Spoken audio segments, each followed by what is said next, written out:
This is a toolbox that we utilize, and this is just part of it.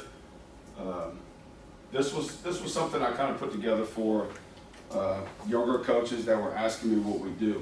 And so everyone's got their plan, everyone's got their goals and their objectives, but just take your stuff that you use and then categorize it, put it in a toolbox, and it really allows you, if I go back in there and see what we do, it allows us to make sure that we've covered all our bases. These are the lifting times, and I'll explain why. So this is injury group at 5:30 to 6:30, 6:30 group, 8:30, 10:30, 11:30, 1:30. All of our groups are assigned by academics. Our academic department assigns all those. They will communicate with us, but we want to give that power to the academic department so there's no back issues with us.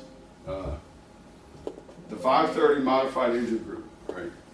We started doing this because our injury group became really big when we first got there. And unfortunately, we didn't have the time or the resources to take 40 guys in a group and then also have 7 or 8 guys doing modified lifts. Right? So to benefit them, we decided to make a group. Well, only time that was open was 5:30. All right, trainers have to be there. You can imagine how quickly the injury report shrunk. Coach Kelly might not like that because of the sleep thing, but I promise you this works. It's beneficial for everyone. Those injured players sometimes they're trained, sometimes you have 2 guys that are in there with 10 strength coaches. All right, I got 10, I don't have 12. But magically they get better. And the trainers don't want to get up, so they all of a sudden take them off that injury list. Warm up, just a general warm up. We want to increase the core temperature, get them moving. We do a lot of stuff with cadence. We want to make sure that there's a lot of enthusiasm. We stay on count, we stay on cadence. That really gives us a feel of whether or not they're engaged. If you can't tell by your warm up that they're not ready to lift, probably add some things to your warm up that can help you do that. If you got 10 guys counting and only 8 of them are counting, the 2 guys not counting after he's been told count louder. Man, 7. No, count louder, do it again. 7. Okay, we're starting to warm up over. All right, then all of a sudden the leadership starts to kick in. Count louder. All right, I'm not trying to be a jerk. I don't want to take this away from my workout, but it does put them in a situation where they have to hold each other accountable. Okay. And this is our indoor warm up. This is kind of going back to John Curtis days. This is an example of our lift, and this is just an example. And you can see the light, medium, heavy. So I had some new coaches come in, and they were really, really, really big on percentages. And I knew that they knew everything, which meant that they knew nothing. All right. So what percentage? So if you don't know, light, L is light, M is medium, H is heavy. So how would you know what light, medium, heavy is? All right, so take a guess at what this is. Light. All right, what's this one? What's this one? What's this? It's too heavy. And this is too light. If he's talking and walking, that's too light. All right, if you utilize that weight choice, I promise you, you'll get really close to where you want to get. In terms of percentages, the technique stays clean, and we've had a lot of success with that. Now, this is our summer and off-season stuff. During the season, we use percentages and we use velocity-based training. And this is Freaky Friday where we get after it. For Joey, all right, so this is a good one. We had a whole bunch of guys power clean a bunch. We had a whole bunch of dudes back squat a lot of weight. All right, we had a whole bunch of dudes bench press a lot of weight. And it was the worst season we had in a long time. All right, so I'll second you that, because what we did this off season, we got more athletic. We became stronger. We did all the things that athletes need to be better. But I truly believe this. I think athletes, and the way that we think of the word athleticism, I think we get confused sometimes from being a football player. I think athleticism is movement. So if I run fast, I jump high, I throw something far, all right, that's a movement. To me, football is a movement plus consequence. All right, so an example would be like at the combine, if they had this. We're going to run 2 40s, right? First 40, unimpeded. Line up, go. Run as fast as you can. Second rep, a med ball is going to fly at your face 30 miles an hour. Okay? Now, what I think is the track athlete would run really fast, first rep. And I think the second rep, that athlete would have a huge difference in his speed. Whereas a football player would run the first rep, whatever speed he runs, and then the second rep would be pretty close because he knows something's coming. He knows he's got to avoid, dip, jump over, go around it. Whatever it takes, he's not going to slow down. Okay, so to me, football is movement plus consequence. So we increased athleticism, but we didn't do the other stuff. Okay, objective power. We test in season, we test during the summer, and again, we don't test the travel guys, but the non-travel guys do. We use perch, and we use different exercises, train their power, test their power. This is the web chart that Coach Moffitt talked about. We kind of just took all the data that we collected. This goes back to LSU 2018, and so you can see where all the measurements went. So it favored heavily the D lineman for the concentric RPD. Joey, if you see this, what do you see here? Concentric versus eccentric? Yeah. So we went individual players, so you can actually go and look through. So essentially, we're creating a profile for them. For us, this information is good.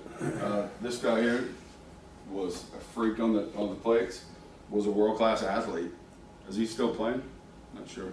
Who is it? Kerry. No, he's not playing. But he was a very explosive athlete, obviously.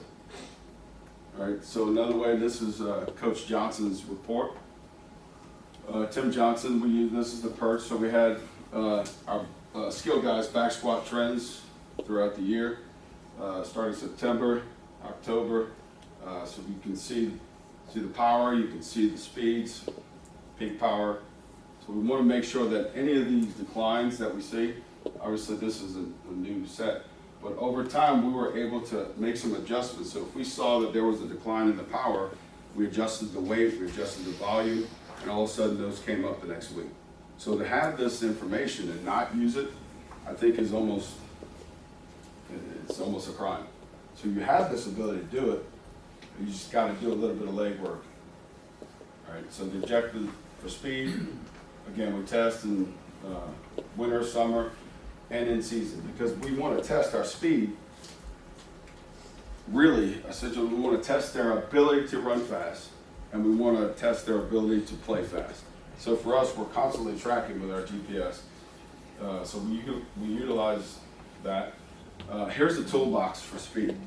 And so this was a project that I had at Florida State. All my guys were arguing about different speed things we can do, and it was great.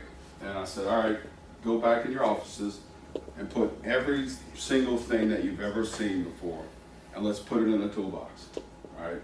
And categorize it the way you think it should be categorized.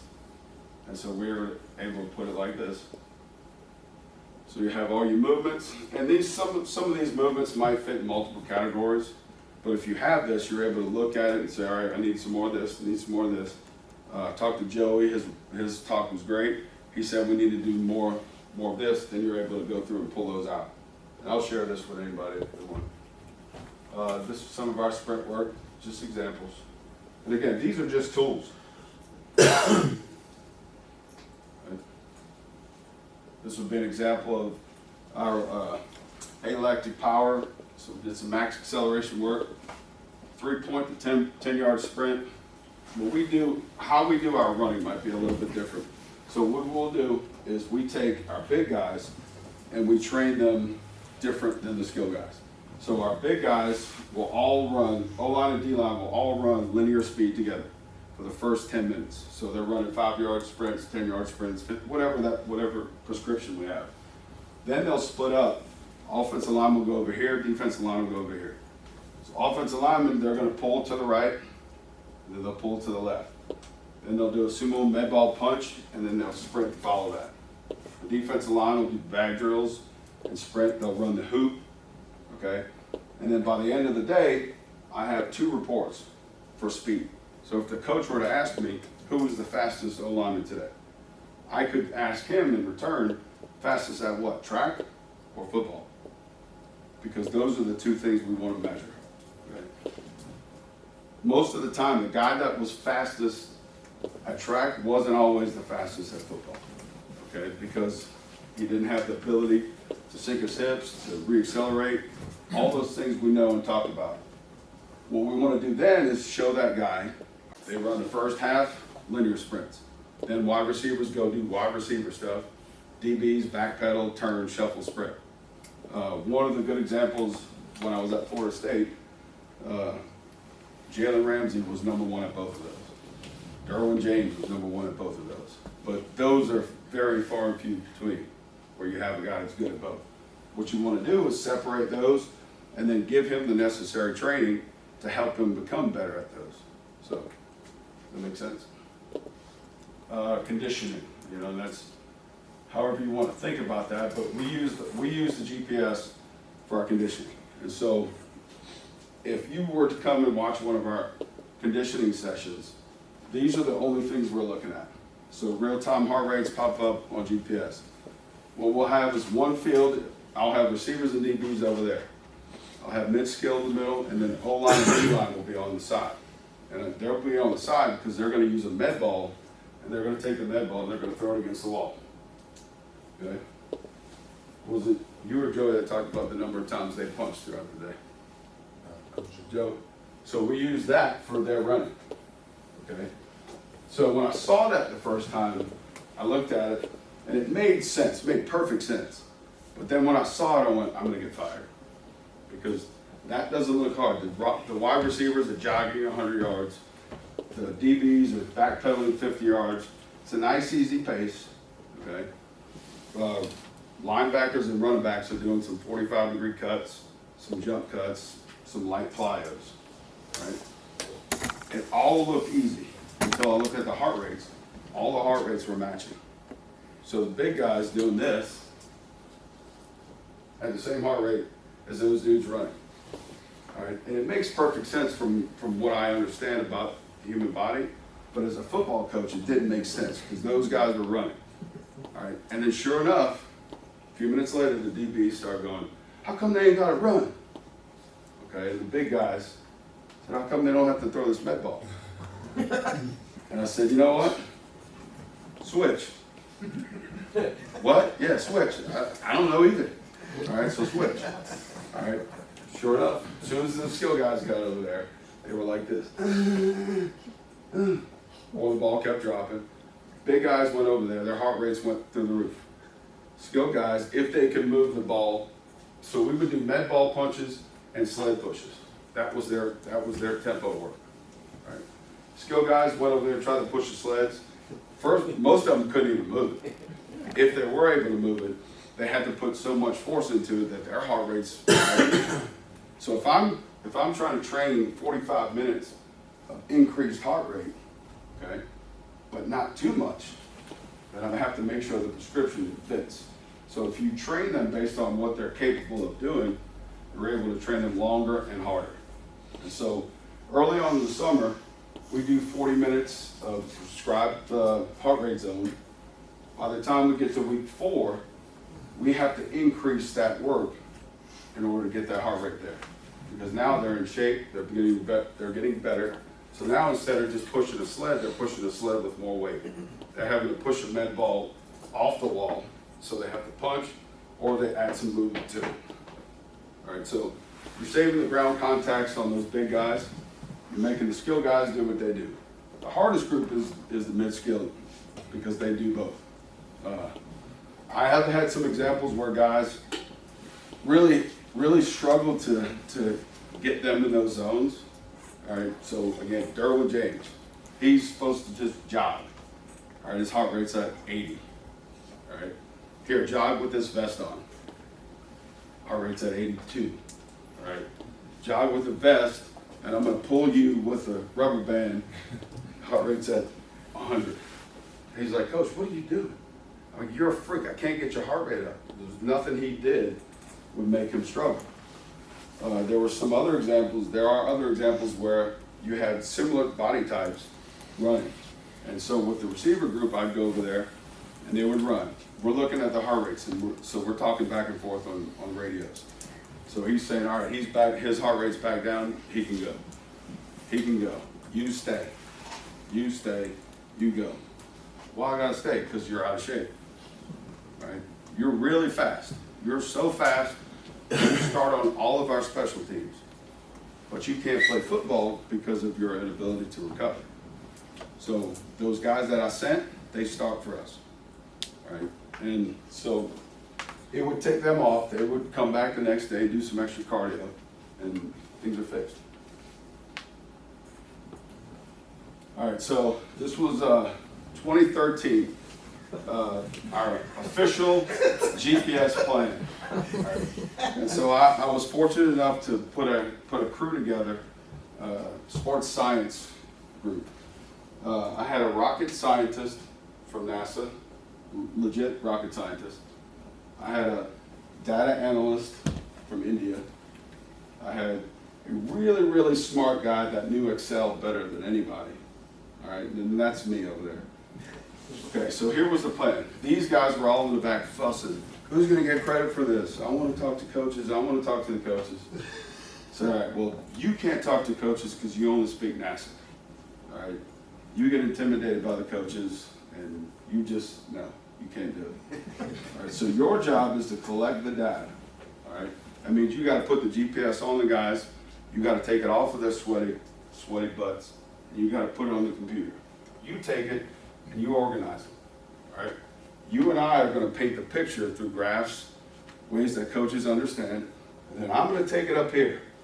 And before this part, I said, if we do this and follow this policy, we're going to get this. And it was a big fat 0. And they all went, ooh. And then I drew the rest of it in. I said, that's a national championship. If we can follow this policy. If you start trying to go over here, and I start trying to go over here, I don't know this stuff like you do, all right? And you can't speak football. All right, so the breakdown, and I still believe the breakdown in all of the GPS and the technology that we use now is these guys don't have a role identified for them. So if you're going to be the GPS guy, you're a football coach, you're going to want that GPS to say something. Right? You're working your butt off. Make sure that the data stays consistent so you don't make it favor what you want. Does that make sense? That was our master plan. All right, so this is a typical report that we give our coaches. All right, so this would be, this was actually the spring game. All right, so here are your speeds, your max speeds. Here's your mileage. Here's your player load. And then here is how your average speeds ran throughout the spring. All right. Biggest thing I want coaches to do is look at how to distribute this workload or distribute this chart. You hear these talks about load management. I don't think it should be load management. It should be load distribution. If you and I, or two of us are together working on this, all right, for example, if you and I have 400 pounds, the coach and I have 400 pounds on the bar, all right, he's holding it with me. All right, what's the load for us? 200 each, 50-50, right? All right, I don't feel like practicing today. All right, does coach shorten practice so we don't change the periods? So we can't change that weight. So what is he doing now? He's holding 400 pounds. Okay, so now the load goes to him. It doesn't disappear. All right, so if you decide to load manage by sitting 2 guys out, you're gonna have 3 guys in the training room the next day. So the load distribution is critical. And so giving it to them, so easy views, tell this dude to do more, tell this dude to do more. This guy can do a little bit more too. I don't want to tell the coach, I'm not going to go and tell the coach, this guy can't play as much, because that's just going to give me the opposite result. Nobody tells me who to play my guys? All right, so you tell them to add more to those guys, all right? This would be a typical lineman day. So we got some smoking 15 miles per hour guys, all right, 2.6 miles for those big guys, player loads. All right, distribution looks pretty good, nothing crazy. There are times that it's big, and then when I go in there, all I do is drop it off on the coach's desk. If they have questions, they'll ask me, and then we can look at it further. But for the most part, our coaches do a really good job of that. There's some redundancy here, but so that last one is the same thing. Same information for the receivers. And so now it's just broken down and presented differently. So if you're a coach, whether you like it like this, you like the numbers, or you like charts, or you like graphs, I don't care. Whatever makes you become the better coach, that's what I want to do. And so the same approach I have with my athletes, I have with those coaches as well. This helps you understand it, I'll present it to you this way. For the most part, colors and circles and charts, but it's pretty easy, like this dude did the most that day. Right? That was that guy that earned a scholarship to walk on. All right, there's some same sort of information. And this is how it ran for the year. So this was number of guys that ran 20 miles an hour plus. Obviously you can see we didn't have the greatest finish. Can't run fast trying to defend the triple option. Average speed, average distance per minute. And then this was the cool one. So what I did here was I pulled all the guys that had below 3 miles per hour in the periods. So essentially walking. And so we were able to show our coaches, right, there's a lot of walking at practice. How does that make things good or bad? I don't know. But I know that when we reduced the walking, we performed better because guys were hustling from drill to drill. We were getting more plays. We were getting more efficiency. So if you want to use this that way, use it that way. Or you can use it from a performance standpoint. I use the technology mostly against them, not for them. Right? So we know whether or not guys are fast or they're slow. Just present it to them and show them that they're better than that. So this is the GPS that has a quarterback setting, so you can look at the number of throws. So we have 8,204 throws last year. Here's how it breaks down. A lot of them in individual run through. Those are things that you don't really keep track of. All right, but sometimes just presenting that in front of the coaches allows him to make a change. And if you can get slight changes from the coaches, you get a reduction in stress for the players. All right, again, these are some web profiles. Just want to show the guys that stand out. All right, Josh Cameron again, as the walk-on player. All right, so here was a year-to-year. So year-to-year, we had guys running faster, average speeds were up, max velocities higher, and we lost more games. So individually, we can do it this way. And so this guy had a better year, he got drafted. All right, so each week, I would show him where his numbers were. And so we started showing him early, his performance changed based off of this. So there's some really cool stuff you can do with technology and GPS. This is what we put together. So these are slices. You can pick each one of those. So if I want to know that if I click speed, I have the drills in ranking order.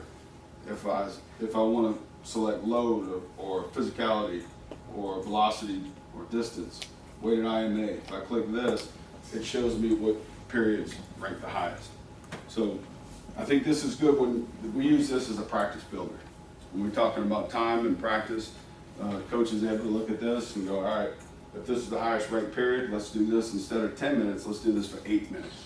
I'm not looking for him to change the whole day in practice, but making slight adjustments is going to give you huge results. All right, same thing. So we took this. These are all the different practice periods. I don't know if you guys can see it. I can give you this, guys, to y'all. So Indy would be the highest one. The problem with our Indy is we run a 20-minute Indy period. And so if we did 2 8-minute or 2 10-minute periods, that number would probably go down, but just for data's sake, and sometimes data can screw you if you do it this way, right? But Indy is usually going to be your highest. If I talk to coaches and they usually ask me, all right, how can I reduce some issues off of guys? All right, what are the ones that you don't want to take away from? Number one, drill, Indy. I don't want to take it, I need my Indy. Okay, fine. All right, you've been doing the same drill for 30 years. You have to have it, I get it. Does this guy who's a 4th-year senior, does he have to get all these reps, or can he get the first 2 reps and then coach the rest of the guys? So if you reduce his load, make him coach, all right, you're going to save him. All right, and that's all you really want to use this for. Wanted to get your expertise on this. So this was high excels and high decels and how they correlate together each practice. And we'll sit down with this, I'll show it to you. A lot of times what I do is I just take the information and I'll come up with charts, and I want it to say something to me. If I'm looking at this all looks normal, all looks normal, all looks normal. Well, this looks weird, right? And that was because we were indoors. So we didn't get the information. So I'm gonna cross that out, don't worry about it. But there are times that happens. I've had multiple times where early on my GPS guys originally, they would come in and say, this guy can't play.